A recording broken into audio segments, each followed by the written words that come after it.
ಹೇಗೆ ಟ್ರೈ ಮಾಡಬೇಕು ಅನ್ನೋದು ಒಂದು ವಿಡಿಯೋ ಕಳಿಸಿದ್ರು. ನಾನು ಯಾವತ್ತೂ ಮಾಡಿಲ್ಲ, ಬಟ್ ಟ್ರೈ ಮಾಡೋಣ ಅಂದ್ಬಿಟ್ಟು ಊರಿಂದ ತಂದಿರೋ ಅಂಥವ್ರು ನನಗೆ 2 ಕೊಟ್ಟು, ಇದ್ರ ಜೊತೆಗೆ ಒಂದು ಪರಂಗಿ ಹಣ್ಣು, ಅದ್ರ ಜೊತೆಗೆ ಇದೊಂದು ಸ್ವಲ್ಪ ಈ ಹೂವು ಎಲ್ಲ ಕೊಟ್ಟಿದ್ರು.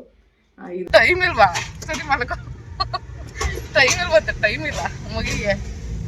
ಮಗು ರಾತ್ರಿ ಎಲ್ಲ ಜರ್ನಿ ಮಾಡ್ಬೇಕು. ಇವಾಗ ಮಲ್ಕೊಬಿಡು, ಹೆಂಗೋ ಬೆಚ್ಚಗೆ ಕೊಟ್ಟಿದ್ದೀನಿ. ಎಷ್ಟೋ ಜನಕ್ಕೆ air dry, air colour use ಮಾಡೋದ್ರಿಂದ, ಆರ್ಟಿಫಿಷಿಯಲ್ ಕಲರ್ ಆಗಿರೋದ್ರಿಂದ ಅದರಲ್ಲಿ ಕ್ಯಾನ್ಸರ್ ಬರೋವಂಥ ಚಾನ್ಸಸ್ ಕೂಡ ಇದೆ. ಸೊ ಅದಕ್ಕೆ ಹುಷಾರಾಗಿರ್ಬೇಕಪ್ಪ, ಕಲರ್ಸ್ ಯೂಸ್ ಮಾಡಬಾರ್ದು. ಇವಾಗ ನಾನು ನುಗ್ಗೆ ಸೊಪ್ಪು ತೊಳ್ಕೊಂಡು ಬಂದಿದ್ದೀನಿ. ತೊಳೆದಾಕಿದ್ರೆ ಒಂದಷ್ಟು ಧೂಳು ಡಸ್ಟ್ ಹೋಗೋದ್ರಲ್ಲಿ.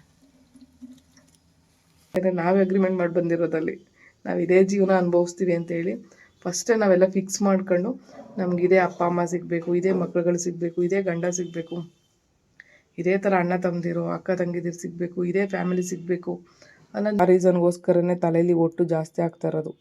ಸೊ ಎಣ್ಣೆ ಮತ್ತು ಕೂದಲು ತೊಳೆಯೋದು ಎಲ್ಲ ಎರಡೂ ನೀಟಿತ್ತು ಅಂದರೆ ಕೂದಲಿಗೆ ಯಾವುದೇ ಪ್ರಾಬ್ಲಮ್ ಬರೋಲ್ಲ. ನಾವು ಚೆನ್ನಾಗಿ ತೊಳ್ಕೊತೀವಿ ಕೂದಲು ಬಿಟ್ಟರೆ ತಲೆಗೆ ಎಣ್ಣೆನೇ ಹಚ್ಚಲ್ಲ, ಅದೇ ಪ್ರಾಬ್ಲಮ್ ಆಗಿರೋದು ಕೂದಲಿಗೆ. ಅದಕ್ಕೆ ಆಟ ಬುಕ್ ಆಯ್ತಿಲ್ಲ ಅಂದ್ರೆ ನಮಗೆ ಆಟ ಆಡ್ತಾ ಇದೀವಿ. ಬಾಯ್ ಸ್ಕೂಲ್ ಹೋಗಲ್ಲ, ಹೋಗಿಸ್ತೀನಿ ಬಾ, ನಾನು ಹೋಗಿಸ್ತೀನಿ ಬಾ. ಅಯ್ಯೋ ಬಿಡ, ಕೈ ಹೋಯ್ತೋ. ಇವಾಗ ಗಾಯನ ಓಪನ್ ಬಿಡ್ತೀನಿ. ಮನೇಲಿ ಓಪನ್ ಬಿಟ್ಟರೆ ಗಾಯಕ್ಕೆ ಯಾವುದೇ ಇನ್ಫೆಕ್ಷನ್ ಆಗಲ್ಲ, ಬಟ್ ಹೊರಗಡೆ ಧೂಳು ಇದೆಲ್ಲ ಆದರೆ ಇನ್ಫೆಕ್ಷನ್ ಆಗಿಬಿಡುತ್ತೆ. ಸೊ ಅದಕ್ಕೋಸ್ಕರ ತುಂಬ ಕಮ್ಮಿ ಆಗಿದೆ ಇವಾಗ. ಈ ಬೆಡ್ಶೀಟ್ನ 3500 ಹೇಳಿದರು ನನಗೆ. ಯಾರಿಗೆ ಟಾಪ್ ಹಾಕಕ್ಕೆ ಬರ್ತಾರೋ ಗೊತ್ತಿಲ್ಲ. ಲಾಸ್ಟ್ 1200ಗೆ ಮಾತಾಡಿದೆ. ಆಮೇಲೆ ಅವರು ಇಲ್ಲ 1300 ಆಗುತ್ತೆ ಅಂದರು. ನನಗೆ ಚಳಿಗಾಲದಿಂದ ತಪ್ಪಿಸ್ಕೊಳ್ಳೋದು ಇಂಪಾರ್ಟೆಂಟ್ ಆಗಿತ್ತು. ಹೋಗಲಿ ಬಿಡು, ನನಗೆ ಬೇಕೇ ಬೇಕಾಗಿತ್ತು ಬೆಡ್ಶೀಟು. ಹಾಗಾಗಿ ತೊಗೊಂಡು ಬಂದುಬಿಟ್ಟೆ 1300 ಕೊಟ್ಟು.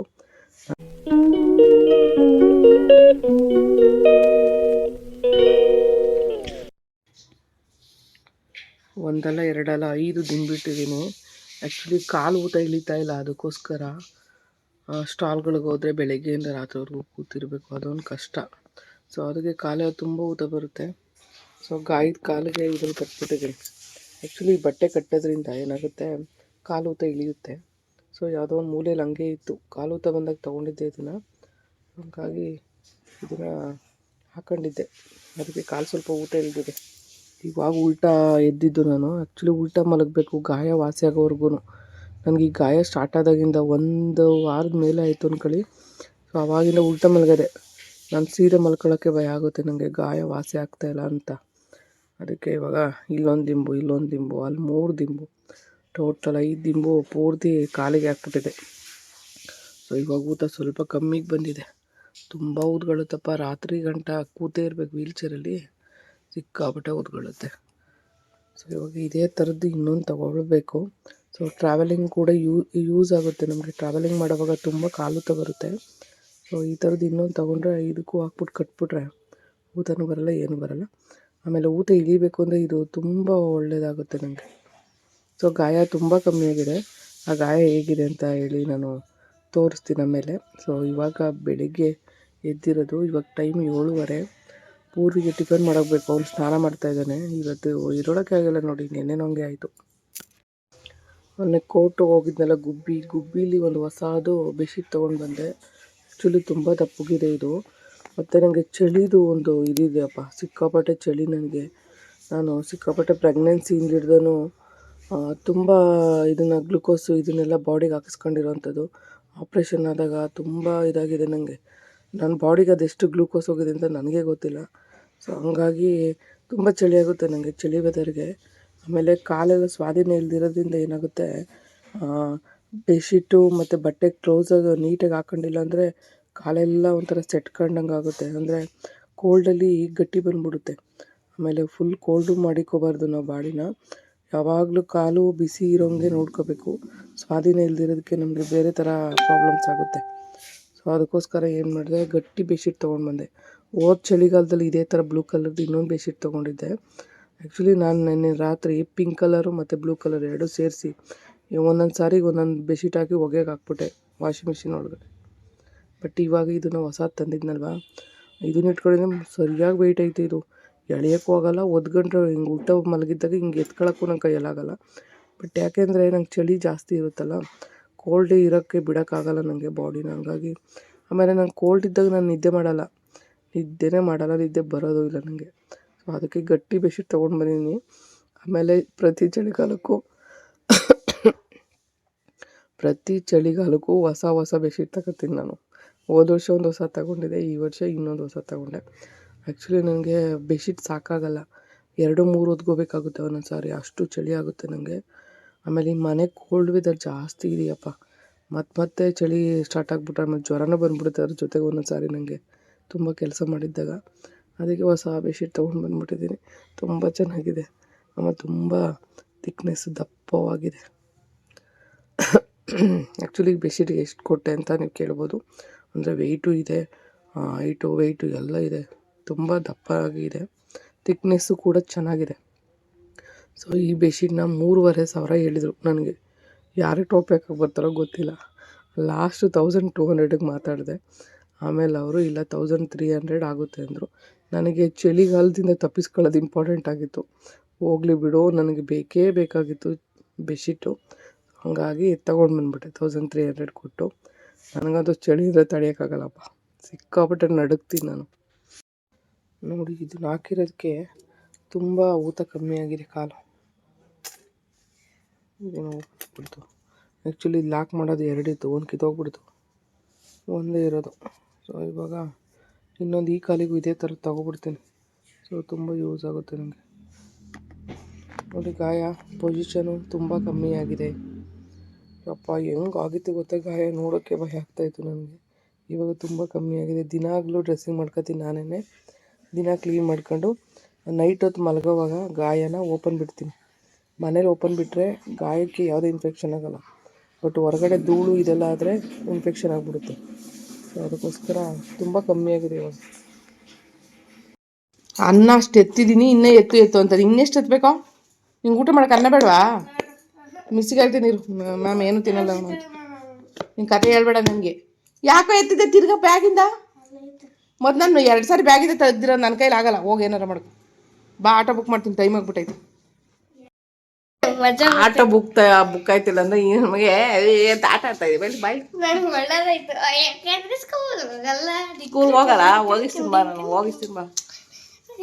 ಅಯ್ಯೋ ಬಿಡ, ಕೈ ಹೋಯ್ತೋ. ನಿನ್ನೆ ಅಷ್ಟೇ ಮೆಹಂದಿ ಕಲಸಿಟ್ಟೆ.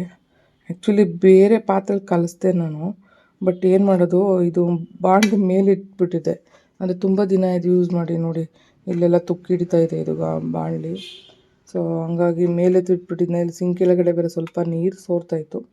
ಸೊ ಇನ್ನು ಮತ್ತೆ ಹಾಳಾಗ್ಬಿಡುತ್ತೆ ಬಾಣಲಿ ಅಂತ ಮೇಲೆ ಇಟ್ಬಿಟ್ಟಿದೆ. ಬಟ್ ಬರೀ ಮೊಸರಲ್ಲೇ ಕಲಸಿರೋದಕ್ಕೆ ಇದು ಕಲರು ಡಾರ್ಕಾಗಿ ಕಾಣಿಸ್ತಾ ಇಲ್ಲ. ಸಿಕ್ಕಾಪಟ್ಟೆ ಮೊಸರು ಹಾಕಿದ್ದೀನಿ ನಾನು, ಯಾಕೆಂದರೆ ತುಂಬ ನಂಗೆ ಏರ್ ಫಾಲು ಒಂದು ಆಗ್ತಿದೆ. ಅದ್ರ ಜೊತೆಗೆ ಅದು ತಲೆ ಹೊಟ್ಟು ಅಂತ ಹೇಳ್ತೀವಲ್ಲ, ಅದು ತುಂಬ ಜಾಸ್ತಿ ಇದೆ. ಅದಕ್ಕೆ ಮೊಸರು ಹಾಕಿದ್ರೆ ಒಂದು ಇದಾಗುತ್ತೆ. ಮೊಸರು, ನಿಂಬೆಹಣ್ಣು ಮತ್ತು ಒಂದು ಸ್ವಲ್ಪ ನೀರು ಆ್ಯಡ್ ಮಾಡಿದ್ದೆ. ಸೊ ಗಟ್ಟಿ ಕಲಿಸ್ಬಿಟ್ಟಿದ್ದೀನಿ. ಸೊ ಇವಾಗ ಕಬ್ಬಿಣದ ಬಾಣಲಿಗೆ ಹಾಕಿಟ್ಟೆ. ಆಮೇಲೆ ಕಲಿಸ್ದೆ ಬೇರೆ ಪಾತ್ರೆಯಲ್ಲೇ, ಬಟ್ ಆಮೇಲೆ ಕಬ್ಬಿಣದ ಬಾಣಲಿ ತೆಗೆಸ್ಕೊಂಡು ಅದರೊಳಗಡೆ ಹಾಕ್ಬಿಟ್ಟು ಇಟ್ಟಿದ್ದೆ. ನೈಟ್ ಪೂರ್ತಿ ಇಟ್ಟಿದ್ದೆ ಇದರೊಳಗಡೆ. ಒಂದು ಮೊಟ್ಟೆ ಕೂಡ ಆ್ಯಡ್ ಮಾಡ್ಕೊಂಡಿದ್ದೀನಿ ನಾನು. ಸೊ ಇಷ್ಟೇ ಆ್ಯಡ್ ಮಾಡೋದು. ಬಟ್ ಕೂದಲಿಗೆ ತುಂಬ ಇದಾಗುತ್ತೆ, ಚೆನ್ನಾಗಿರುತ್ತೆ. ಬಟ್ ಆಮೇಲೆ ಸ್ವಲ್ಪ ಮೆಹಂದಿ ಹಚ್ಚೋದ್ರಿಂದ ಕೂದಲು ಡ್ರೈ ಆಗುತ್ತೆ. ಫಸ್ಟು ತೊಳೆದಾಗ ಮಾತ್ರ ಸ್ಮೂತಾಗಿರುತ್ತೆ, ಆಮೇಲೆ ಒಂದು ಸ್ವಲ್ಪ ಡ್ರೈ ಅನಿಸುತ್ತೆ ಕೂದಲು, ಏನೋ ಗಟ್ಟಿ ಅಂತ ಅನ್ಸೋಕ್ಕೆ ಸ್ಟಾರ್ಟ್ ಆಗುತ್ತೆ. ಬಟ್ ಏನಾಗಲ್ಲ. ಬಟ್ ವಾರಕ್ಕಂತೂ 2 ದಿನ ಎಣ್ಣೆ ಹಚ್ಚಲೇಬೇಕು. ನಾವೆಲ್ಲ ಇವಾಗ ಸಿಟಿ ಅಲ್ವಾ, ಇಲ್ಲಿ ನಮ್ಗಳು ಗೊತ್ತಲ್ಲ, ಎಣ್ಣೆ ಹಚ್ಕೊಂಡು ಎಲ್ಲೂ ಹೋಗಲ್ಲ, ಮುಖಕ್ಕೆಲ್ಲ ಎಣ್ಣೆ ಇಳಿಯುತ್ತೆ ಅಂತ. ಸೊ ಹಂಗಾಗಿ ಆ ರೀಸನ್ಗೋಸ್ಕರನೇ ತಲೆಯಲ್ಲಿ ಒಟ್ಟು ಜಾಸ್ತಿ ಆಗ್ತಾ ಇರೋದು. ಸೊ ಎಣ್ಣೆ ಮತ್ತು ಕೂದಲು ತೊಳೆಯೋದು ಎಲ್ಲ ಎರಡೂ ನೀಟಿತ್ತು ಅಂದರೆ ಕೂದಲಿಗೆ ಯಾವುದೇ ಪ್ರಾಬ್ಲಮ್ ಬರಲ್ಲ. ನಾವು ಚೆನ್ನಾಗಿ ತೊಳ್ಕೊತೀವಿ ಕೂದಲು ಬಿಟ್ಟರೆ, ತಲೆಗೆ ಎಣ್ಣೆನೇ ಹಚ್ಚಲ್ಲ, ಅದೇ ಪ್ರಾಬ್ಲಮ್ ಆಗಿರೋದು ಕೂದಲಿಗೆ. ಅದಕ್ಕೆ ಹೊಟ್ಟು ಜಾಸ್ತಿ ಆಗೋದು, ಕೂದಲು ಎಲ್ಲ ಉದುರುತ್ತಾ ಇರೋದೇ ಅದೇ ಒಂದು ರೀಸನ್ಗೆ. ಸೊ ಈ ಎರಡನ್ನೂ ನಾವು ಸರಿಯಾಗಿ ನಿಭಾಯಿಸಬೇಕು, ಆವಾಗಲೇ ಕೂದಲು ಚೆನ್ನಾಗಿರುತ್ತೆ, ಕೂದಲು ಆರೋಗ್ಯ ಚೆನ್ನಾಗಿರುತ್ತೆ.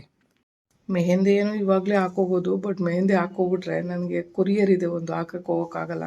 ಯಾಕಂದರೆ ಪೂರ್ತಿ ಡ್ರೈ ಆಗಿರುತ್ತೆ. ತಲೆಗೆ ಹಾಕೊಂಡು ಹೆಂಗಪ್ಪ ಹೋಗೋದು, ಅದರಲ್ಲೂ ಅಲ್ಲಿ ಸಿಟಿ ಏರಿಯಾಗೆ ಹೋಗಬೇಕು. ಸ್ವಲ್ಪ ಸಿಟಿ ಅಂದರೆ ಸಿಕ್ಕಾಪಟ್ಟೆ ಗಾಡಿಗಳು ಓಡಾಡೋವಂಥ ಜಾಗ. ಸೊ ಆ ಜಾಗದಲ್ಲಿ ಮೇನ್ ರೋಡಲ್ಲಿ ಹೋಗ್ಬೇಕಾದ್ರೆ ನನ್ನನ್ನೇ ನೋಡ್ತಾರೆ ಅಷ್ಟೇ. ಆಮೇಲೆ ಅದಕ್ಕೋಸ್ಕರ ನಾನು ಹಾಕೊಂಡಿಲ್ಲ. ಇವಾಗ ಆ ಮಣ್ಣು ಕಳ್ಸೋದಕ್ಕೆ ನಾನು ಒಂದು ವಾರದ ಮೇಲೆ ಆಯಿತು ಟೈಮ್ ತಗೊಂಡು, ಪಾಪ ಕಳ್ಸೋಕ್ಕೆ ಆಗಿಲ್ಲ. ಪಾರ್ಸೆಲ್ ಎಲ್ಲ ರೆಡಿ ಮಾಡಿಟ್ಟಿದ್ದೀನಿ, ಬರೆದಿದ್ದೀನಿ, ಎಲ್ಲ ಪ್ಯಾಕಿಂಗ್ ಮಾಡಿಟ್ಟಿದ್ದೀನಿ, ನೋಡಿದ್ರೆ ಕಳ್ಸೋಕ್ಕಾಗಿಲ್ಲ. ಸೊ ಇವತ್ತಂತೂ ಫೈನಲಾಗಿ ಕಳಿಸ್ಲೇಬೇಕು. ಇವತ್ತು ಸಂಜೆ ನಾನು ಒಂದು ಕಡೆ ಹೊರಡ್ತಾ ಇದ್ದೀನಿ, ಎಲ್ಲಿ ಹೊರಡ್ತಾ ಇದ್ದೀನಿ, ಏನು ಕತೆ ಅಂತ ಮುಂದೆ ವಿಡಿಯೋದಲ್ಲಿ ನೋಡ್ತೀರಾ. ಸೊ ಒಂದು ಹೋಗದೇ ಇರೋವಂಥ ಒಂದು ಪ್ಲೇಸಿಗೆ ಹೋಗ್ತಾಯಿದ್ದೀನಿ. ಏನಕ್ಕೆ ಹೋಗ್ತಾಯಿದ್ದೀನಿ, ಸೊ ಯಾವ ರೀಸನ್ಗೆ ಹೋಗ್ತಾಯಿದ್ದೀನಿ ಅಂತ ಪೂರ್ವಿ ಜೊತೆಲಿ ಹೋಗ್ತಾಯಿದ್ದೀನಿ. ಹಾಗಾಗಿ ನೋಡ್ತಾಯಿರಿ, ವಿಡಿಯೋ ನೋಡೋರಿಗೆ ಗೊತ್ತಾಗುತ್ತೆ ಇವತ್ತು ಸಂಜೆ ಎಲ್ಲಿಗೆ ಹೊರಡ್ತಾ ಇದ್ದೀನಿ ಅಂತ. ಸೊ ಅದಕ್ಕೋಸ್ಕರ ಅದಕ್ಕೆ ಪ್ರಿಪ್ರೇಷನ್ ಮಾಡ್ಕೋಬೇಕು, ಸ್ವಲ್ಪ ಬಟ್ಟೆಗಳನ್ನೆಲ್ಲ ಪ್ಯಾಕಿಂಗ್ ಮಾಡ್ಕೋಬೇಕು.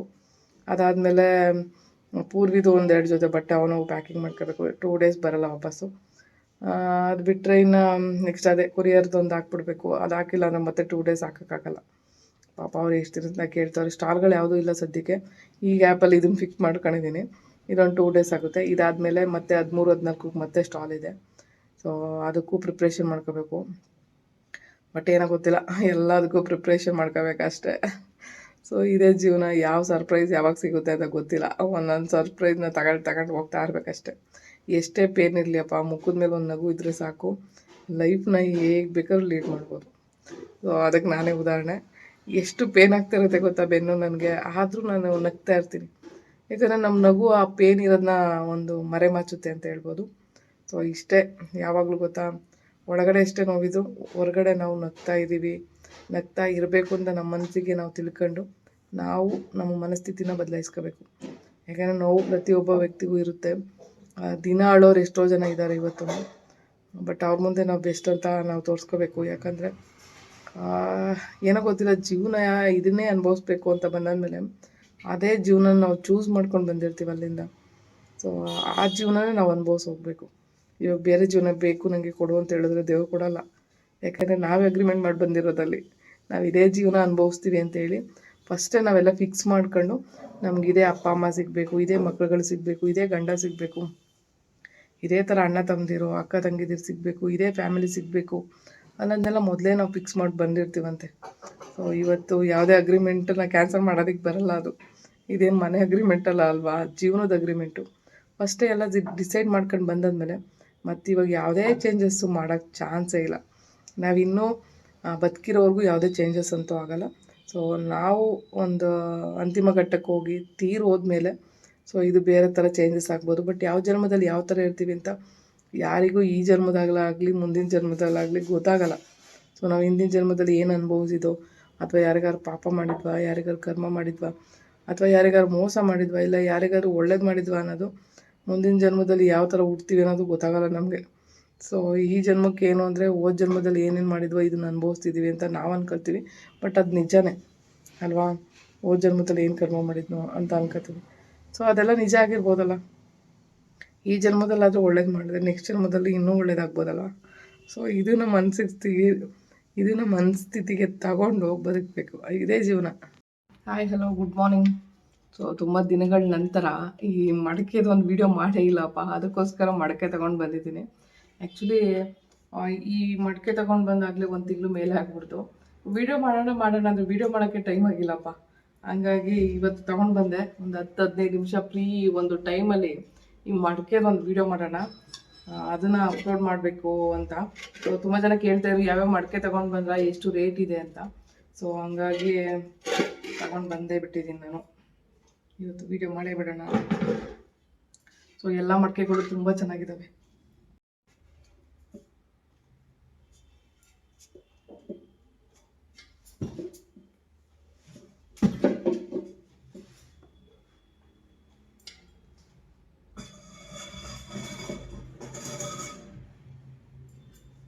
ಮಡಕೆಯಲ್ಲಿ ಬೇಗ ಕಾಳು ಬೆಂದೋಗುತ್ತಪ್ಪ.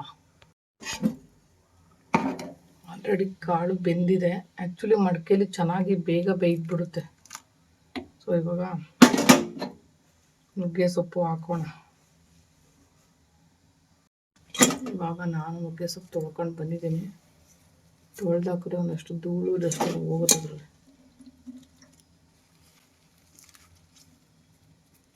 ಸೊ ನುಗ್ಗೆ ಸೊಪ್ಪು ತೊಗರಿ ಕಾಳು ಕಾಂಬಿನೇಷನ್ ಸಖತ್ತಾಗಿರುತ್ತೆ. ಆಮೇಲೆ ಈ ಕಾಳಿಗೆ ಈ ಸೊಪ್ಪಿಗೆ ಮೊಟ್ಟೆ ಹುರಿಬೇಕು, ಆವಾಗ ತುಂಬ ಟೇಸ್ಟಿಯಾಗಿರುತ್ತೆ.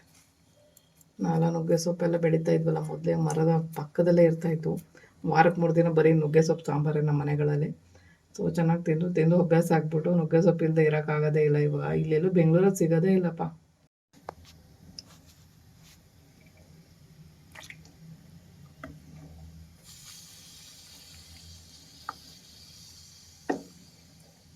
ಸೊ ನುಗ್ಗೆ ಸೊಪ್ಪು ಬೇಯಬೇಕು, ಉಪ್ಪು ಹಾಕಿದ್ದೆ ಅವಾಗಲೇ.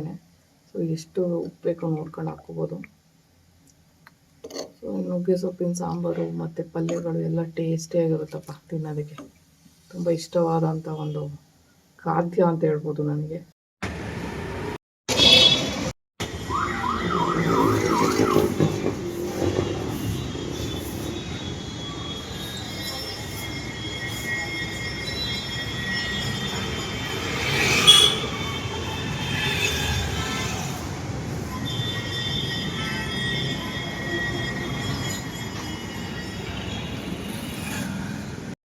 ಅಂತೂ ಇಂತೂ ಪಾರ್ಸಲ್ ಅಂತೂ ಹಾಕಿದ್ದಾಯಿತು. ಸೊ ಇವಾಗ ಮೆಹಂದಿ ಹಾಕ್ಕೊಬೇಕು. ಮೆಹಂದಿ ಹಾಕ್ಕೊಂಡು ಅದು ಒಣಗಿ ನಾನು ಸ್ನಾನ ಮಾಡಿ, ಸೊ ತುಂಬ ಟೈಮ್ ತೊಗೊಳುತ್ತೆ ನೋಡಿ. ವೈಟು ಏರ್ಸ್ ಎಲ್ಲ ಮತ್ತೆ ವೈಟ್ ಏರ್ ಆಗ್ತಿದ್ದಾವೆ. ಸೊ ಮೆಹಂದಿ ಹಾಕೋದ್ರಿಂದ ಒಂದು ಕಡೆ ಬ್ರೌನ್ ಕಲರ್ ಆಗುತ್ತೆ, ಮತ್ತು ನ್ಯಾಚುರಲ್ ಕಲರ್ನ ಹಾಕೋಬೇಕು ನಾವು. ಅದು ಬಿಟ್ಬಿಟ್ಟು ಏನೇನೋ ಇದನ್ನೆಲ್ಲ ಕಲರ್ಸ್ಗಳನ್ನ ಬೇರೆದು ಹಾಕೋದ್ರಿಂದ ಸೊ ಅದು ಕೂದಲಿಗೂ ಅಡ್ಜಸ್ಟ್ ಆಗೋಲ್ಲ. ಮತ್ತು ನಾನು ಅದೇನೋ ಒಂದು ಸಾರಿ ಯಾವಾಗೋ ಒಂದು ಸಾರಿ ಯಾಕಕ್ಕೆ ಹೋಗಿ ಹಾಕ್ಕೊಂಡು ಒಂದು ಸ್ವಲ್ಪ ಮಿಕ್ಕಿತ್ತು ಅಂತೇಳಿ ವೈಟ್ ಏರ್ಸು ಜಾಸ್ತಿ ಆಗಿಬಿಡ್ತು ನನಗೆ. ಸೊ ಅದು ಹಾಕೊಂಡಿದ್ದ ದಿನ ಏನಾಯಿತು, ಸಿಕ್ಕಾಪಟ್ಟೆ ತಲೆನೋವು. ಒಬ್ಬೊಬ್ರಿಗೆ ಅಡ್ಜಸ್ಟ್ ಆಗೋಲ್ಲ. ಯಾವುದೋ ಒಂದು ಸರ ಇತ್ತು, ಸುಮ್ಮನೆ ಹಾಕ್ಕೊಂಡೆ ಅದನ್ನು. ಅದೇನು ಅಷ್ಟು ಚೆನ್ನಾಗಿ ಕಾಣಿಸ್ತಾ ಇಲ್ಲ ಅನ್ಕೋತೀನಿ. ಆಮೇಲೆ ಸೊ ವೈಟ್ ಏರ್ಸ್ ಎಲ್ಲ ಜಾಸ್ತಿ ಆಗಿಬಿಡ್ತು. ಸೊ ಜಾಸ್ತಿ ಆದಮೇಲೂ ಊರಿಗೆ ಅದು ಇಡ್ಸೋದಿಲ್ವಲ್ಲ, ಅದೇನಾದ್ರು ಕಲರ್ಸ್ಗಳು ಡಿಫ್ರೆಂಟಾಗಿ ಏನೋ ಒಂದು ಆಯಿತು ಅಂದರೆ ಬೇರೆ ಬೇರೆ ಥರ ಕೆಮಿಕಲ್ಸ್ ಯೂಸ್ ಮಾಡಿರ್ತಾರೆ. ಅದು ಯೂಸ್ ಮಾಡಿದಾಗ ತಲೆಗೆ ಬೇರೆ ಥರ ಎಫೆಕ್ಟ್ ಆಗುತ್ತೆ. ನಮ್ಮಮ್ಮ ಒಂದೊಂದು ಸಾರಿ ಇದನ್ನ ಹಾಕ್ತಾಯಿದ್ರು. ಅವಾಗ ಹಾಕೋವಾಗ ತಲೆನೋವು ಅಂತ ಹೇಳೋರು. ನನಗೂ ಕೂಡ ಒಂದು ಸಾರಿ ಅದು ಅನುಭವ ಆಯ್ತಲ್ವ, ಗೊತ್ತಾಯಿತು ನನಗೂ. ನಾವು ಆರ್ಟಿಫಿಷಿಯಲ್ ಯೂಸ್ ಮಾಡಬಾರ್ದು, ನ್ಯಾಚುರಲ್ ಆಗಿರೋ ಕಲರ್ಸ್ನ ಯೂಸ್ ಮಾಡಬೇಕು ಅನ್ನೋ ಒಂದು ದೃಷ್ಟಿಯಿಂದ ನಾನು ಮೆಹಂದಿ ಯೂಸ್ ಮಾಡೋದು. ಆಮೇಲೆ ಕೂದಲೆಲ್ಲ ವೈಟ್ ಏರ್ಸ್ ಇದ್ದಾವಲ್ಲ, ಅವನ್ನೆಲ್ಲ ಒಂದು ಸ್ವಲ್ಪ ಬ್ರೌನ್ ಕಲರ್ ಬರುತ್ತೆ. ಆಮೇಲೆ ತಲೆಗೂ ಒಳ್ಳೇದಲ್ವ ಮೆಹಂದಿ, ಹಂಗಾಗಿ ಹಾಕೋದು. ಹೀಟ್ ಜಾಸ್ತಿ ಇತ್ತು ಅಂದರೆ ಕೋಲ್ಡ್ಗೆ ತರೋವಂಥ ಒಂದು ಕೆಪಾಸಿಟಿ ಅದಕ್ಕಿದೆ. ಸೊ ಅದಕ್ಕೆ ಯೂಸ್ ಮಾಡೋವಂಥದ್ದು. ಸೊ ಎಷ್ಟೋ ಜನಕ್ಕೆ ಈ ಕಲರ್ಸ್ ಯೂಸ್ ಮಾಡೋದ್ರಿಂದ ಕ್ಯಾನ್ಸರ್ ರೋಗ ಬರ್ತಿದೆ. Air colour, air dry use ಮಾಡೋದ್ರಿಂದ ಎಷ್ಟೋ ಜನಕ್ಕೆ ಏರ್ ಕಲರ್ ಯೂಸ್ ಮಾಡೋದ್ರಿಂದ, ಆರ್ಟಿಫಿಷಿಯಲ್ ಕಲರ್ ಆಗಿರೋದ್ರಿಂದ ಅದರಲ್ಲಿ ಕ್ಯಾನ್ಸರ್ ಬರೋವಂಥ ಚಾನ್ಸಸ್ ಕೂಡ ಇದೆ. ಸೊ ಅದಕ್ಕೆ ಹುಷಾರಾಗಿರ್ಬೇಕಪ್ಪ. ಕಲರ್ಸ್ ಯೂಸ್ ಮಾಡಬಾರ್ದು. ಡೈಗಳು ಯೂಸ್ ಮಾಡ್ಬೇಕಾದ್ರೂ ಹುಷಾರಾಗಿರಬೇಕು. ಅದರಲ್ಲಿ ಎಷ್ಟೋ ಕೆಮಿಕಲ್ ಹಾಕಿರ್ತಾರೆ ಕಲರ್ ಬರೋ ಥರ. ಸೊ ನ್ಯಾಚುರಲ್ ಕಲರ್ ಆಗಿರೋದಿಲ್ಲ ಅದು. ಸೊ ಅದಕ್ಕೆ ನಾನು ಪೌಡ್ರ್ ತಗೊಂಡು ಬಂದು ಮೆಹಂದಿ ಪೌಡ್ರನ್ನ ನಾನು ಯೂಸ್ ಮಾಡೋವಂಥದ್ದು.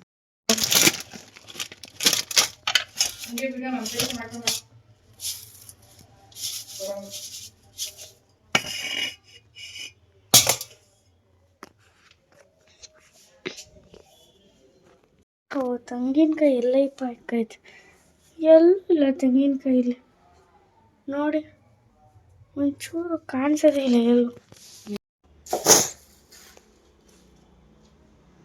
ಚಿಂತಾಮಣಿ ಹೂ ಜೊತೆಗೆ ಸ್ವಲ್ಪ ಇದನ್ನು ಕೊಟ್ಟಿದ್ದಾರೆ, 2 ಇದೇನು ಹುಣಸೆಕಾಯಿ ಕೊಟ್ಟಿದ್ದಾರೆ. ಹುಣಸೆಕಾಯಲ್ಲಿ ಅದೇನು ಮಾಡಬೇಕಾದಪ್ಪ, ಹುಣಸೆಕಾಯಿಯಲ್ಲಿ ಏನೋ ಮಾಡಬೇಕು ಅಂತ ಹೇಳಿದ್ದಾರೆ ಅವರು.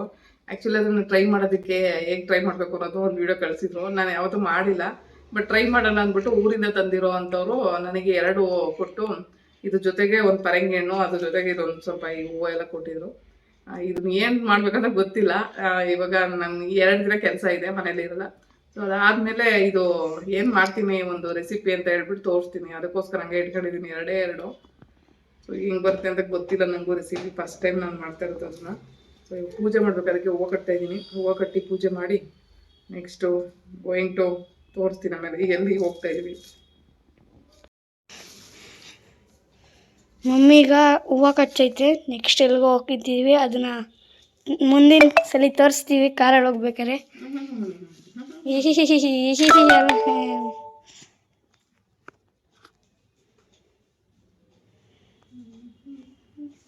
Mummy song ಕೇಳಿಸ್ಕೊಳ್ರಿ. ಸಾಂಗು ನಂಗೆ ಆಡಕ್ಕೆ ಬರಲ್ಲಪ್ಪ, ನೀನು ಆಡಪ್ಪ ಸಾಂಗು. ಯಾವ ಸಾಂಗ್ ಆಡ್ತೀಯ ಹೇಳು.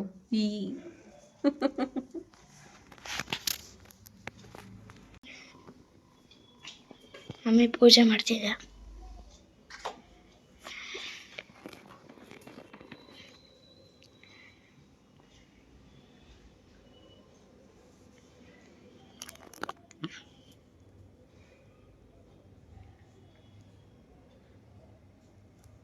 ಈ ಕಡೆಯಿಂದ ತೋರ್ಸೋಣ. ಈ ಕಡೆಯಿಂದ ಹಂಗೆ ಮುಂದೆಯಿಂದ ತೋರಿಸ್ಬೇಕು. ಇವತ್ತು ಒಂದು ದೀಪ ದೊಡ್ಡ ಹಾಕ್ಬಿಟ್ಟೈತೆ.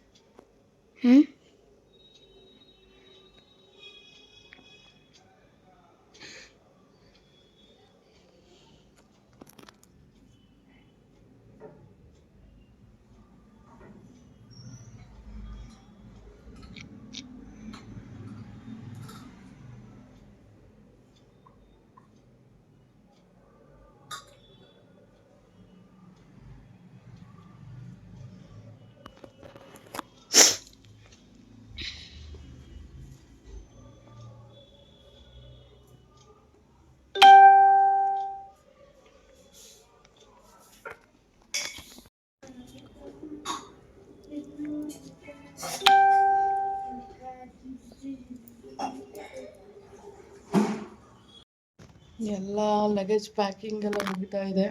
ಸೊ ಆ್ಯಕ್ಚುಲಿ ಎಲ್ಲಿಗೆ ಹೋಗ್ತಾ ಇದ್ದೀವಿ ಅನ್ನೋದು ನಿಮಗೆ ನೆಕ್ಸ್ಟು ಮುಂದೆ ಗೊತ್ತಾಗುತ್ತೆ. ಸೊ ಮುಂದಿನ ವಿಡಿಯೋದಲ್ಲಿ ಸಿಗ್ತೀನಿ. ಎಲ್ರಿಗೂ ಬಾಯ್, ಗುಡ್ ನೈಟ್.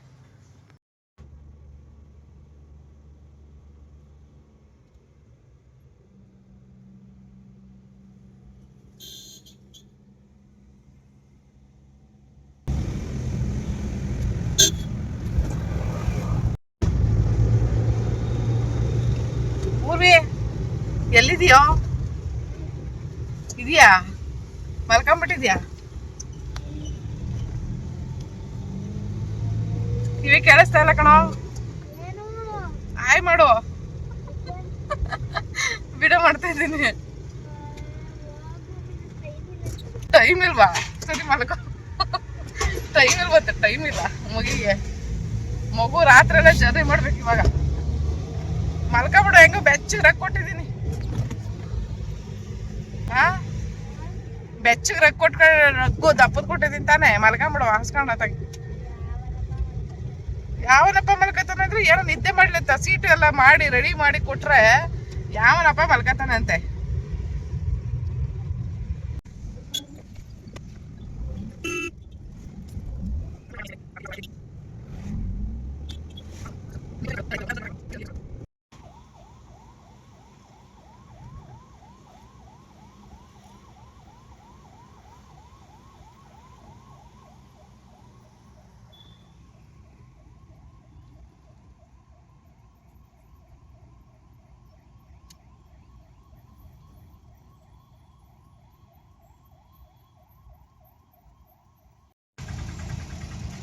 ಚೆನ್ನಾಗಿ ಕಾಣ್ತಾ ಇತ್ತು. ಪೂರ್ವಿ ಒಂಚೂರು ಮಕ ತೋರ್ಸಪ್ಪ. ಆಗಲ್ವ? ನಿನ್ ಕೈಯಲ್ಲಿ ಬೇಡ, ಕಾಲ ತೋರ್ಸು.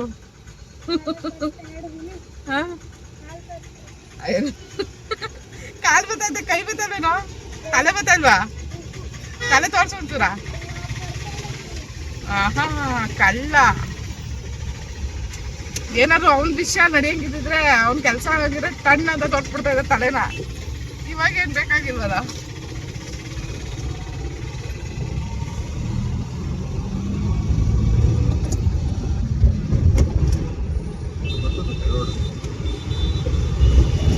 ಏನ್ ರೋಡ್ ಇದು? ಯಾವ್ದಿದು? ಕಬ್ಬನ್ ಪಾರ್ಕ್.